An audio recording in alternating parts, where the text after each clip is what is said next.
Hello दोस्तों, आपका improve learning with Aditya channel में बहुत बहुत स्वागत है।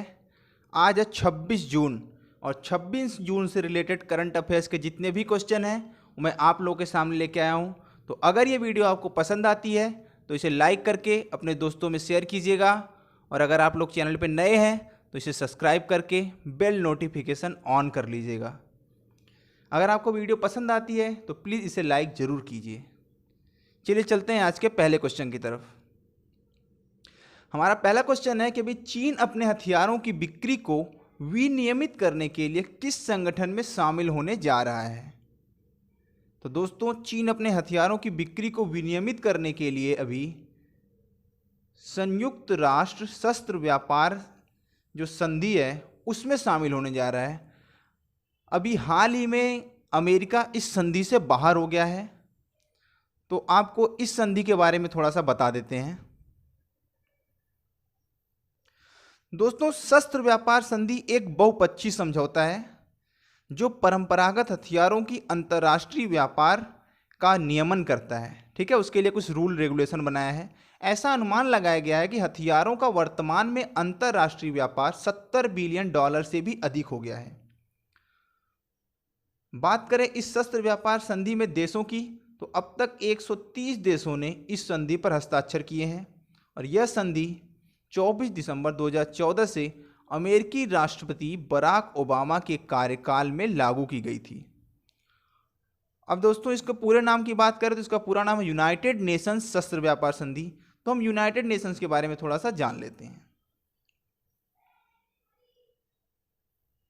दोस्तों, यूनाइटेड नेशंस की स्थापना हुई थी 24 अक्टूबर 1945 को। इसके प्रेसिडेंट हैं एंटोनियो गुटेरस और दोस्तों इसका मुख्यालय है न्यूयॉर्क, अमेरिका में। अब बात करते हैं चाइना की। दोस्तों, चाइना की कैपिटल है बीजिंग, राष्ट्रपति हैं जी जिनपिंग, करेंसी है रेन मिनबी और चीन अभी अपना पहला मंगल मिशन प्रारंभ कर रहा है जिसका नाम तियानवेन-1 है और चीन ने अपनी नई डिजिटल करेंसी भी लॉन्च की है जो DEEP है। दोस्तों, अभी चाइना का लगभग अपने पड़ोसी सभी देशों के साथ विवाद हो रहा है। हाल ही में भी जापान के साथ भी एक द्वीप को लेकर के विवाद हुआ है जिस पर अमेरिका ने चाइना को कड़ा संदेश दिया है। इसके तहत अमेरिका क्या कर रहा है कि उसने जो जर्मनी में उसकी कुछ सेना थी उसको उसने वहां से हटाया है और उसने चाइना की तरफ वो सेना लगाने का अभी धमकी दी है।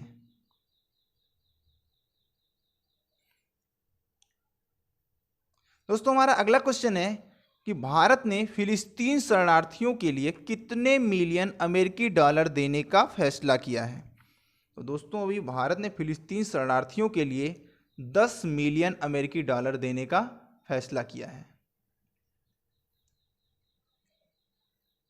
दोस्तों, अगर भारत और फिलिस्तीन के संबंधों की बात करें तो सबसे पहली बार किसी प्रधानमंत्री ने अगर फिलिस्तीन के दौरा किया तो वो थे हमारे भारत के प्रधानमंत्री नरेंद्र मोदी जी। इससे पहले किसी भारतीय प्रधानमंत्री ने फिलिस्तीन का दौरा नहीं किया था।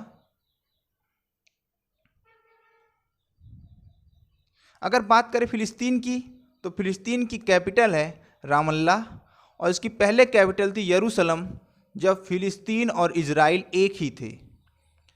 फिलिस्तीन की बात करें तो यह वेस्ट बैंक और गाजा पट्टी को मिला करके बना एक फिलिस्तीन राज्य है। अब पूर्व कैपिटल जो लिखी यरूशलेम, ये फिलहाल इजराइल की कैपिटल है। अगर हम फिलिस्तीन के राष्ट्रपति की बात करें तो महमूद अब्बास हैं, करेंसी है जॉर्डन दिनार और अगर बात करें यूनाइटेड किंगडम के शासन के समय की करेंसी तो थी फिलिस्तीन पाउंड।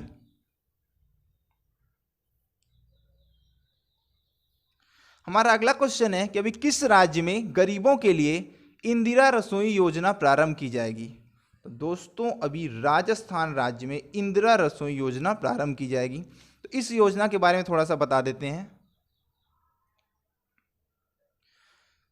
दोस्तों, कोई भूखा ना सोए एवं हर जरूरतमंद व्यक्ति के पास भोजन पहुंचे, इसको ध्यान में रखते हुए गहलोत सरकार ने इंदिरा गांधी रसोई योजना प्रारंभ की है। इसके तहत सरकार ज़रूरतमंद लोगों को अब कम कीमत पर दोनों टाइम का खाना उपलब्ध कराएगी। इस योजना में अगर खर्च की बात करें तो सालाना लगभग 100 करोड़ रुपए का खर्च आएगा। अगर हम वसुंधरा सरकार की बात करें तो उनकी सरकार में भी अन्नपूर्णा योजना प्रारंभ की गई थी, लेकिन ये योजना उससे भिन्न है।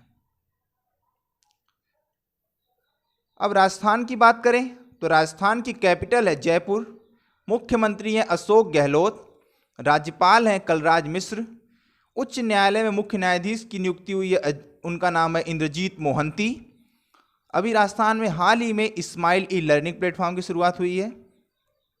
दोस्तों, क्षेत्रफल की दृष्टि से अगर राजस्थान को देखें तो यह भारत का सबसे बड़ा राज्य है, परंतु इसका ज़्यादातर हिस्सा जो है वो थार के मरुस्थल से ढका हुआ है।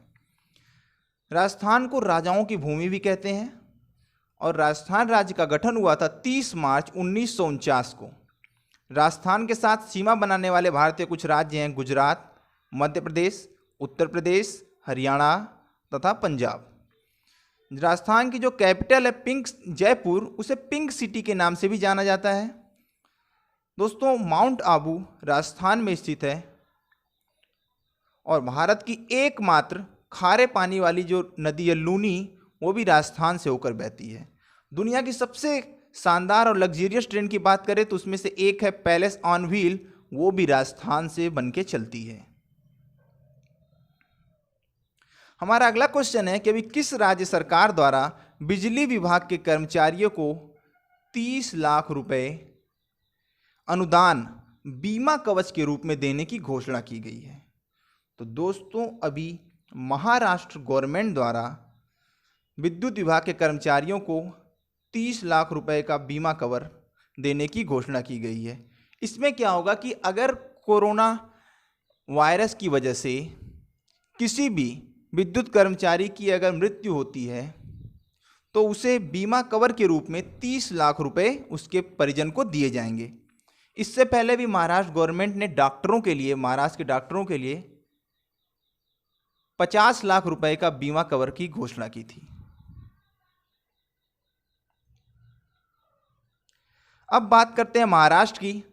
तो महाराष्ट्र की कैपिटल है मुंबई, इसे भारत की आर्थिक राजधानी भी कहते हैं। मुख्यमंत्री हैं उद्धव ठाकरे, राज्यपाल हैं भगत सिंह कोश्यारी। हमारा अगला क्वेश्चन है कि अभी केंद्र सरकार ने उत्तर प्रदेश के किस एयरपोर्ट को अंतर्राष्ट्रीय एयरपोर्ट घोषित करने के प्रस्ताव को मंजूरी दे दी है। तो दोस्तों, अभी कुशीनगर एयरपोर्ट को अंतर्राष्ट्रीय एयरपोर्ट घोषित करने के प्रस्ताव को हरी झंडी दे दी गई है। अगर हम कुशीनगर के इतिहास की बात करें तो दोस्तों, यहाँ पर ही बौद्ध धर्म के संस्थापक गौतम बुद्ध को महानिर्वाण की प्राप्ति हुई थी। गोरखपुर से लगभग यह 50 किलोमीटर पूर्व की तरफ है और अभी हाल ही में वहाँ खुदाई में गौतम बुद्ध की परिनिर्वाण मंदिर के निकट एक लेटी हुई प्रतिमा मिली है।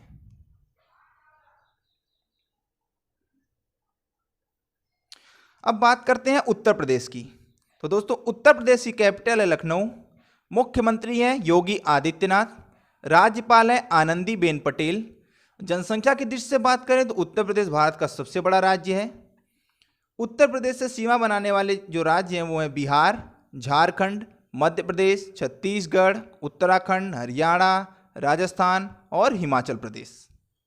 एक केंद्र शासित प्रदेश है दिल्ली, वो भी उत्तर प्रदेश के साथ सीमा बनाता है। उत्तर प्रदेश का एकमात्र राष्ट्रीय उद्यान जो कि दुधवा राष्ट्रीय उद्यान है, वो लखीमपुर खीरी जनपद में स्थित है। हमारा अगला क्वेश्चन है कि अभी कोविड-19 अस्पतालों के लिए प्रधानमंत्री राहत कोष द्वारा कितने करोड़ रुपए आवंटित किए गए हैं। दोस्तों, अभी प्रधानमंत्री राहत कोष द्वारा कोविड-19 अस्पतालों के लिए 2000 करोड़ रुपए आवंटित किए गए हैं। हमारा अगला क्वेश्चन है कि अभी पूर्व अंतर्राष्ट्रीय क्रिकेटर वसीम जाफर को किस राज्य की रणजी टीम का मुख्य कोच नियुक्त किया गया है। तो दोस्तों, अभी वसीम जाफर को उत्तराखंड का मुख्य कोच नियुक्त किया गया है। हाल ही में इन्होंने क्रिकेट के सभी प्रारूपों से संन्यास की घोषणा की थी। अब उत्तराखंड के बारे में देख लेते हैं। तो उसकी कैपिटल है देहरादून, मुख्यमंत्री हैं त्रिवेंद्र सिंह रावत, राज्यपाल है बेबी रानी मौर्य। उत्तराखंड उत्तर प्रदेश से अलग होकर 9 नवंबर 2000 को भारत का 27वां राज्य बना था। यहाँ की आधिकारिक भाषा है हिंदी और संस्कृत, लेकिन यहाँ पर गढ़वाली और कुमाऊनी भी बोली जाती है। यह उत्तर प्रदेश तथा हिमाचल प्रदेश से सीमा बनाता है। नंदा देवी, जिसकी लंबाई है 7816 मीटर, उत्तराखंड की सबसे ऊंची चोटी है। गंगा तथा जमुना यहीं से क्रमशः गंगोत्री और यमुनोत्री से निकलती हैं। फूलों की घाटी वन्यजीव अभ्यारण्य भी उत्तराखंड में है। भारत के सबसे पुराने नेशनल पार्क जिम कॉर्बेट की बात करें तो वो भी उत्तराखंड में ही है। उत्तर प्रदेश के 7 में से 6 नेशनल पार्क जब उत्तराखंड का विभाजन हुआ तो वो उत्तराखंड में चले आए थे। हमारा अगला क्वेश्चन है कि अभी किसने युक्ति अर्थात young India combating Covid with knowledge technology and innovation platform launch किया है? तो दोस्तों इसे लॉन्च किया है हमारे HRD मिनिस्टर रमेश पोखरियाल निशंक ने। दोस्तों इस युक्ति पोर्टल के बारे में आपको बता दूं कि केंद्रीय मानव संसाधन विकास मंत्री रमेश पोखरियाल निशंक ने देश के सभी उच्च शिक्षा संस्थानों में व्यवसाय क्षमता एवं इनक्यूबेटेड स्टार्टअप से संबंधित सूचनाओं को व्यवस्थित एवं एक जगह पर उपलब्ध कराने हेतु यह युक्ति पोर्टल 2.0 की शुरुआत की है। इससे पहले भी 11 अप्रैल 2020 को युक्ति पोर्टल 1.0 की शुरुआत की गई थी, जिसे कोरोना वायरस को ध्यान में रखते हुए चुनौतियों से लड़ने और उसे कवर करने के उद्देश्य से लॉन्च किया गया था। दोस्तों ये हैं हमारे HRD मिनिस्टर रमेश पोखरियाल निशंक। हमारा अगला क्वेश्चन है कि अभी किस देश की सरकार ने सरकारी ई बाजार मंच पर विक्रेता द्वारा माल उत्पादक देश का नाम दिखाना अनिवार्य कर दिया है? तो दोस्तों अभी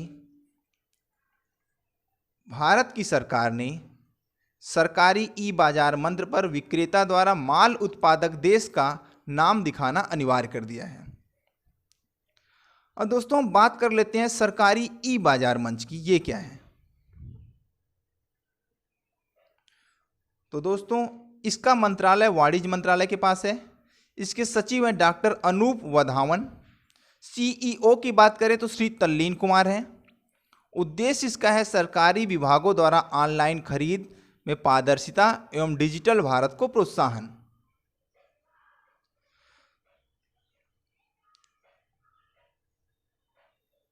हमारा अगला क्वेश्चन है कि अभी हाल ही में किस बैंक द्वारा 10 लाख रुपए तक की वित्तीय सहायता प्रदान करने के लिए KBL माइक्रो मित्र योजना का प्रारंभ किया गया है?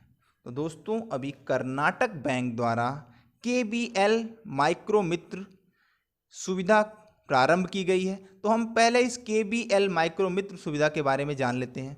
दोस्तों इसमें क्या होगा कि इसे लॉन्च किया गया इस नए उत्पाद के अंतर्गत माइक्रो विनिर्माण और सेवा उद्यमों को 10 लाख रुपए तक की वित्तीय सहायता की पेशकश की जाएगी और यह वित्तीय सहायता कार्यशील पूंजी अथवा निवेश उद्देश्यों के लिए प्रदान की जाएगी। अच्छा, अब इसे लॉन्च करेगा कर्नाटक बैंक। तो हम कर्नाटक बैंक के बारे में थोड़ा सा जान लेते हैं। दोस्तों यह एक निजी संस्था है। इसकी स्थापना हुई थी 1924 में। मुख्यालय इसका है मैंगलोर में और इसके बात करें तो ये भारतीय रिजर्व बैंक का एक अनुसूचित व्यापारिक बैंक है। हमारा अगला क्वेश्चन है कि legend of Suhel Dev the king who saved India नामक पुस्तक के लेखक कौन है? तो दोस्तों इस पुस्तक के लेखक हैं अमीश त्रिपाठी। ये जो पिक्चर में आपको दिख रहे हैं यही इस पुस्तक के लेखक हैं। हमारा अगला क्वेश्चन है कि अभी मूडीज ने भारत की जीडीपी दर वित्तीय वर्ष 2021 में कितने प्रतिशत से घटने का अनुमान लगाया है।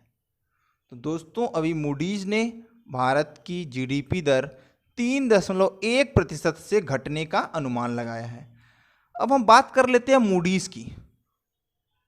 तो दोस्तों मूडीज कॉर्पोरेशन की यह एक ब्रांड क्रेडिट की रेटिंग करने वाली कंपनी है। ठीक है, मूडीज की निदेशक सेवा वाणिज्यिक और सरकारी संस्थानों के द्वारा जारी किए गए बांडों पर अंतरराष्ट्रीय वित्तीय अनुसंधान प्रदान करती है और यह दुनिया की सबसे बड़ी 3 क्रेडिट रेटिंग एजेंसियों में स्टैंडर्ड एवं पुअर्स और फिच समूह के साथ शामिल है। यह निवेशक सेवा बांड बाजार के विभिन्न खंडों में ऋण प्रतिभूतियों की रेटिंग देती है। इसकी स्थापना हुई थी 1909 में। तो इससे आपको इतना याद होना चाहिए। तो उम्मीद है दोस्तों कि ये वीडियो आपको पसंद आई होगी। तो प्लीज़ इसे लाइक करके अपने दोस्तों में शेयर कीजिएगा और अगर आप चैनल पर नए हैं तो चैनल को सब्सक्राइब करके बेल नोटिफिकेशन ऑन कर लीजिएगा। धन्यवाद।